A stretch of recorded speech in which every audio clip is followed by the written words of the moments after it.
Alright, hello everybody. So we're gonna go over Brics Part 3, and we were on this paper, um, and what this is about is this is peer-reviewed research into what's going on with Russia, China, Iran, and Brics, and how all this is leading to World War III. Okay? So, the process of globalization um, had a much greater international activity. Um, Going down. Okay, so we're looking at the Russian-Chinese relations. It is necessary to notice how they are heading towards this new epoch. Epoch. All right, and we're going to look at the quantitative factors and qualitative factors. So, in 2019, if I pronounce something wrong, that's obviously something that's not necessarily in English. I'm sorry. Like Val Valdai Valdia Discussion Club, Putin said, "This is an allied relationship in the full sense of a multifaceted strategic partnership. This is reflected in the economy. As it used to be in the 19th century, both powers are now anxious to break free from dependence on Western capital and the economic drain. Putin's vision of a greater Europe from Lisbon to Vladivostok, made up of the European Union and the Russian-led Eurasian Economic Union, is being replaced by a greater Asia from Shanghai to St. Petersburg. But in this new epoch, both powers go further, proposing greater Eurasia as far as Lisbon. Talking about Portugal there.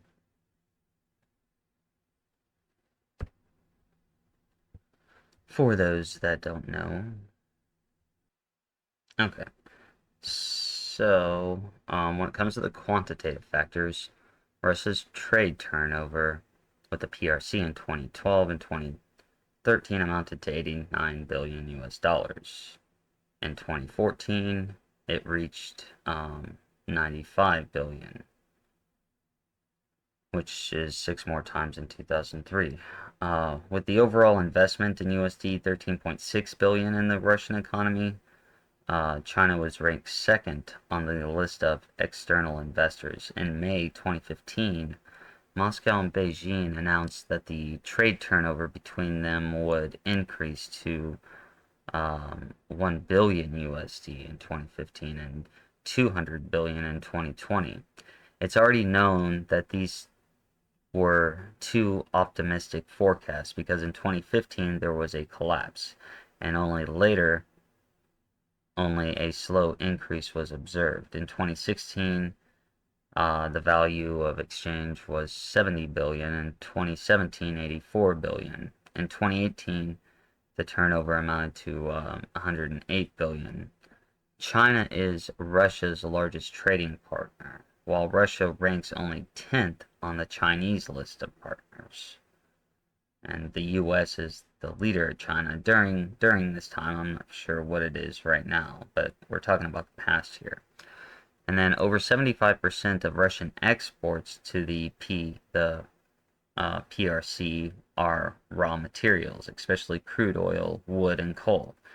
In turn, Chinese export to Russia accounts for 45% of consumer goods and 38% of electronics and machinery. 15% of Russia's trade turnover is accounted for China and 30% for the EU. Okay, so the level of investment in China during these periods from 2009 to 2016 um, was low, Um, um, and under the coronavirus crisis, Chinese investment in 2020 was just 0.32 billion out of the 163 billion worldwide. So, despite this rivalry between the West and Russia, um, there's still a concern, and investments in Russia are connected. The level of investment made by the West greatly outnumbered Chinese ones and totaled in US dollars as followed. And you can read all that up to 20. And remember, this paper was published in 2021, so this is still dealing a little bit with the past, but you can see where this trade war is going. This quantitative dimension of economic relations illustrates marginalization of Russia and Beijing's strategy.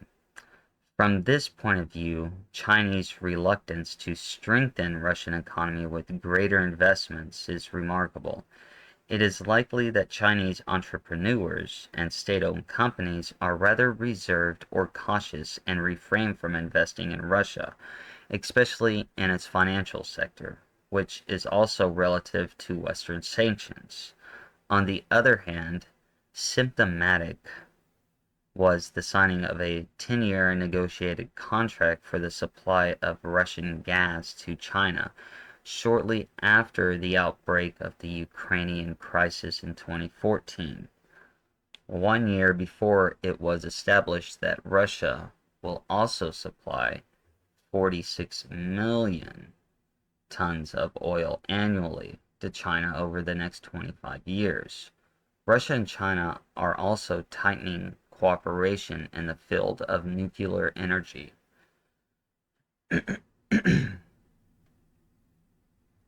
Okay. When it comes to qualitative factors, 2018 began a U.S. trade war against China. And at this time, Moscow never officially sided with Beijing. We can kind of see a change in that now.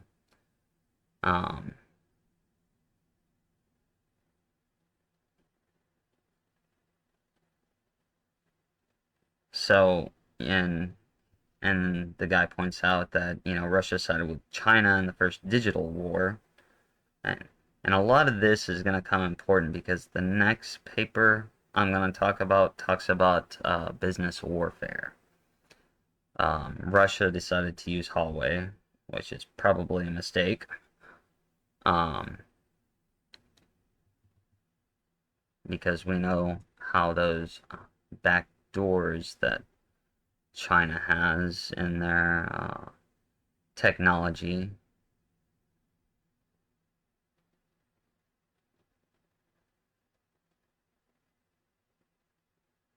Okay, here's something interesting. A significant element of technological cooperation was an agreement on cooperation for the peaceful use of satellite systems signed in November 2018 between Russia, GLONASS, and Chinese Baidao. The agreement laid foundations for the creation of a common Russian-Chinese satellite navigation standards and improvement in their accuracy. This step also demonstrates an increased level of trust, as it is the United States. Constellations of navigation satellites will be used by the Russian Federation and China for reconnaissance and precision weapon targeting. Okay, Russia's attitude towards China is a sale of weapons, which has been a key element in their relationship since the early 1990s. In the early 2000s, Russia stopped selling the latest military technology, fearing being copied and resold in other countries. Moscow changed its mind in April 2015, which is interesting. So they were selling weapons to China in the 90s, then changed their mind. Then in 2015, that changed with the relationship and they started selling weapons again. And to me, that adds to like they knew that this was coming up. However, in 2013 to 2017, India became the largest customer of the Russian military industry,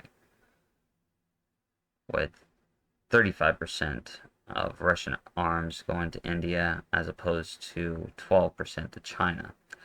Turkey and India also bought the latest S-400 equipment, and Qatar and Saudi Arabia are waiting for the decision.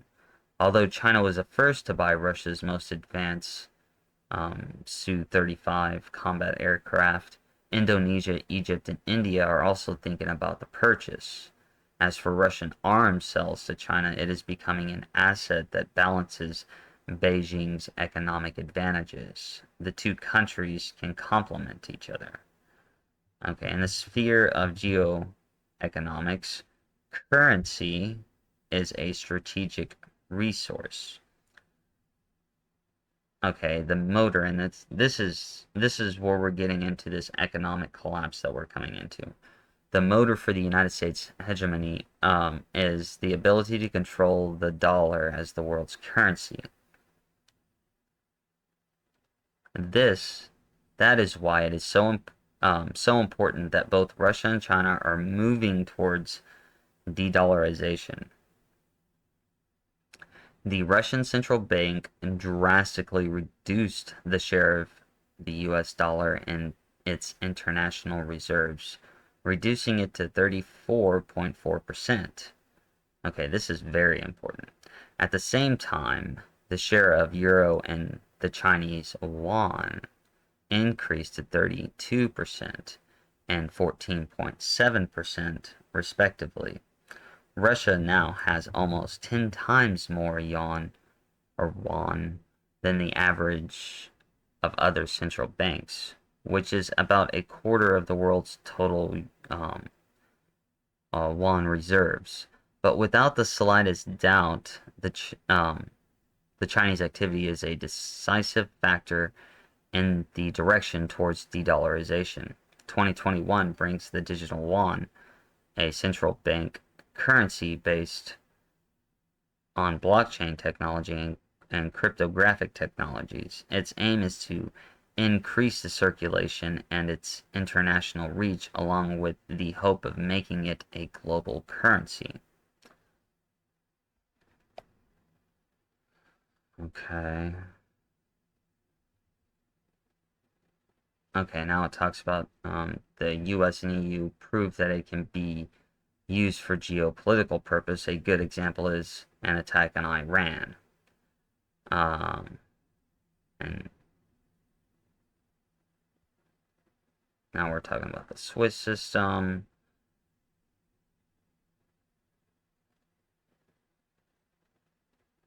And China developing kind of like their own Swiss system. This is what this is about. Because we're talking about the cross-border interbank payment system. And it has 95 countries participating. And this is how these countries are doing business under Brics.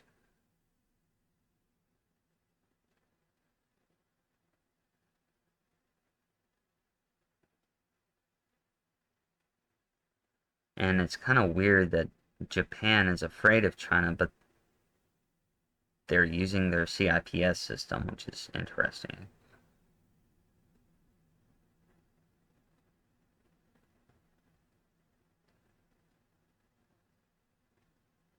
Yeah, and see when the United States hit its sanctions, what Joe Biden did because Russia was fearing being dropped from the Swiss system. That's when Russia announced full de-dollarization and an alternative to SWIFT in cooperation with China. So this is kind of like the beginning of the whole World War III. It's started out as an economic war, as the fight for dominance of currency. So this is a different type of war. Very, very strategic and long-term planning.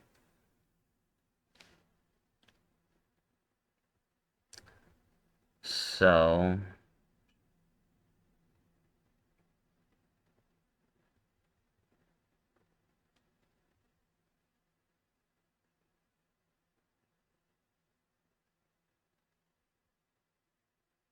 not trying to go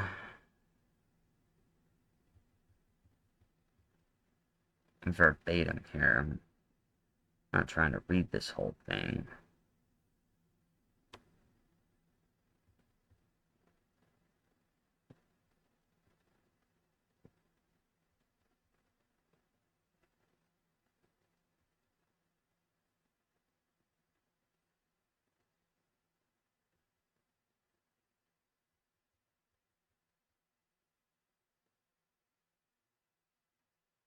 Okay, and this is kind of um, now we're talking about in the geopolitical dimension.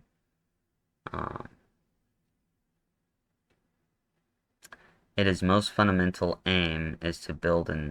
Russia's most fundamental aim is to build an alternative economic model. From today's U.S. vantage point, that polarization is the basic dynamic of today's U.S. sponsored neoliberalism. China and Russia are existential threats to the global expansion of financialized retainer wealth. Today's Cold War 2.0 aims to deter China and potentially other countries from socializing their financial systems, land and natural resources, and keeping infrastructure utilities public to prevent being monopolized in private hands to siphon off economic rents as the expense of productive investment and economic growth. And this is a feature that distinguishes the shape of the new epoch in relations between Beijing and Moscow. So now we've talked about the past, and now we're going to talk about the emerging of all this. Like, where am I time-wise? Okay. So I got a feeling I'm about to hit a lot of important things that's gonna delve into more. So I think we did a good job. So let's kind of like summarize. We're talking about this past buildup of um, Russia and Chinese relations, kind of like how it's gone economic wise, how it's kind of gone. In the 90s, it was up, and then it kind of went down a little bit until 2015. In 2015, it seemed to really start to begin to ramp up. And because the United States fears, which the United States eventually did take them off the SWIFT, not the Swiss, the SWIFT system, because Russia feared that, they announced full de-dollarization. But I'm going to tell you one thing, Russia knew this point was going to be coming because, like I've shown you with Goldman Sachs back in 2001 when they started Brics, Russia, China, and all these other countries, even the United States, the top political people in the United States knew that um,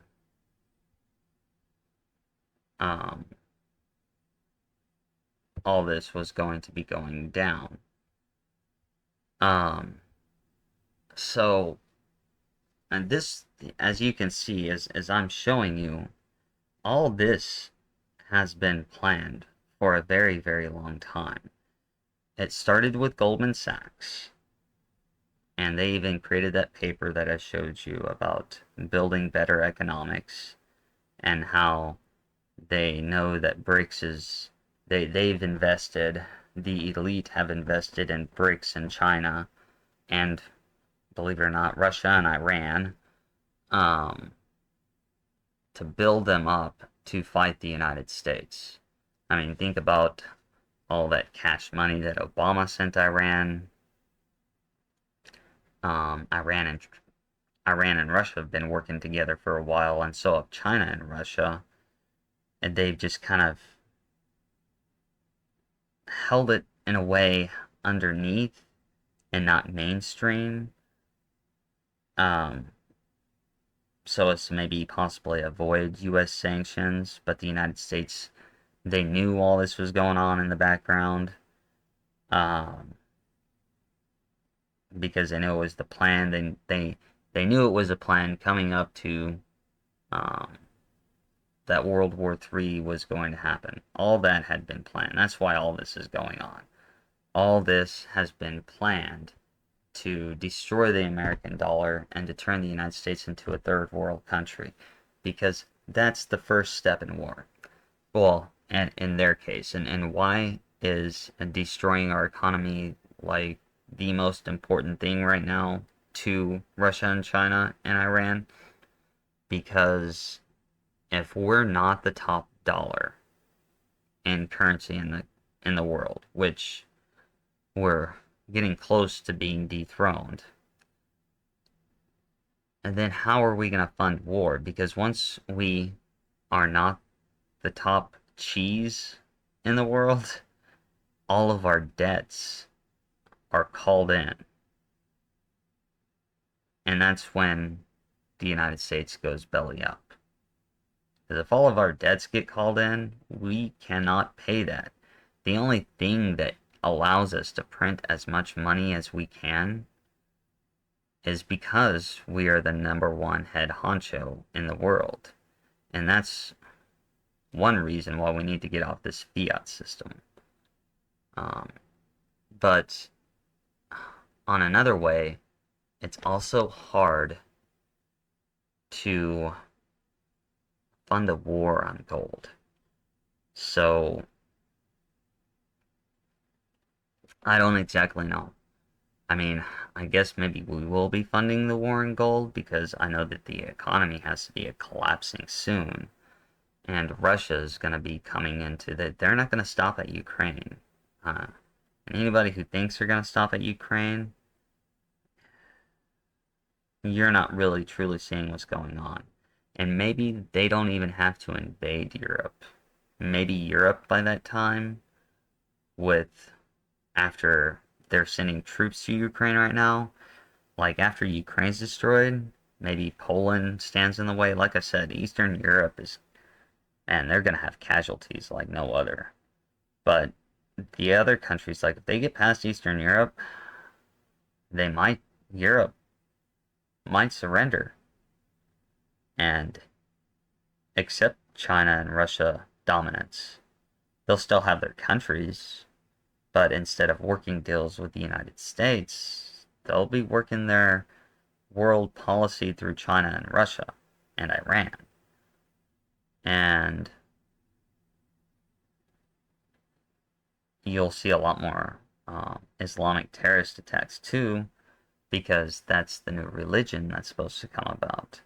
So if you're in Europe, keep a heavy eye on what's going on, because you're being attacked on multiple fronts, through economics, through terrorism, and Russia right now. And China and Iran are in Ukraine a little bit, but and right now they're only choosing to fight on one front.